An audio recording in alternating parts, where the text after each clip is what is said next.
এই সেই পথ, এই পথেই রক্তাক্ত অবস্থায় ছুটে গিয়েছিলেন নবী করিম সাল্লাল্লাহু আলাইহি ওয়াসাল্লাম।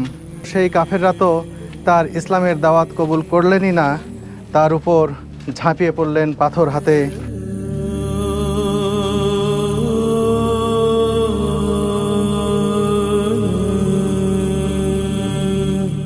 দেখুন বন্ধুরা, এই সেই আঙুরের বাগান, যেই বাগানে রক্তাক্ত অবস্থায়, আহত অবস্থায় হজরত মুহাম্মদ সাল্লাল্লাহু আলাইহি ওয়াসাল্লাম এখানে আশ্রয় নিয়েছিলেন।